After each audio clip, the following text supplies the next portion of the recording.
ডিভোর্সের পরিমাণ অনেক বেড়ে গেছে। ইসলাম কিভাবে দাম্পত্য কলহ নিরসনের নির্দেশ দেয়? ডিভোর্সের পরিমাণ বেড়ে গেছে, এটা আজ নতুন নয়।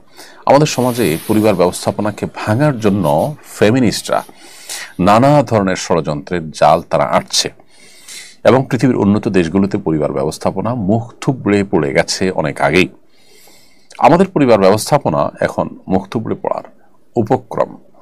এর অন্যতম কারণ হলো ইসলামী যে আপনার পারিবারিক জীবন ব্যবস্থা, সেটা থেকে আমরা দূরে সরে যাচ্ছি এবং নানাভাবে আমাদের উপরে আপনার ইসলাম বিরোধী নানান ধ্যান ধারণা এটাকে চাপিয়ে দেওয়া হচ্ছে এবং ইসলামী পরিবার ব্যবস্থাপনাকে ভেঙে ফেলার ষড়যন্ত্র করা হচ্ছে।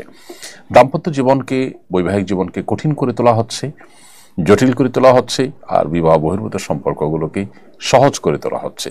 এর জন্য আমরা সাফার করছি এই ডিভোর্সের পরিমাণ এবং আপনার পরিবারগুলো ভেঙে যাওয়ার প্রবণতা বেড়ে যাওয়ার মাধ্যমে। অতএব এইটার জন্য আমাদেরকে সতর্ক হতে হবে, দায়িত্বশীল হতে হবে। দাম্পত্য কলহ নিরসনের জন্য ইসলাম আমাদেরকে অনেক নির্দেশনা দিয়েছে। এর মধ্যে প্রথম হলো যে মনোমালিন্য যদি হয়, স্বামী স্ত্রীর মধ্যে বনিবনা হয়, পরস্পরকে নসিহা করবেন, কখনো অভিমান করবেন, কখনো তৃতীয় পক্ষের হস্তক্ষেপে, উভয় পক্ষের দায়িত্বশীল ব্যক্তিদের হস্তক্ষেপে তারা একসাথে থাকার চেষ্টা করবেন। কোনোভাবে যদি না হয়, একসাথে থাকতে গেলে বরং যদি গুনাহে লিপ্ত হওয়ার আশঙ্কা থাকে, তাহলে তারা একটা তালাক দিয়ে বিচ্ছিন্ন হবেন, যাতে করে আবারও একসাথে হওয়ার সুযোগ থাকে।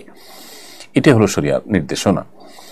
এবং আল্লাহ সুবহানাহু ওয়া তাআলা নির্দেশ করেছেন ওয়ালাহুন্না মিসলুল্লাযী আলাইহিন্না, নারীদের উপরে যেমন নারীদের যেমন অধিকার রয়েছে, তাদের কর্তব্য রয়েছে। অতএব প্রত্যেককে যার যার কর্তব্য সম্পর্কে আল্লাহ তাআলা সচেতন করেছেন, সেটা নারী হোক পুরুষ হোক, সবার ক্ষেত্রেই প্রযোজ্য।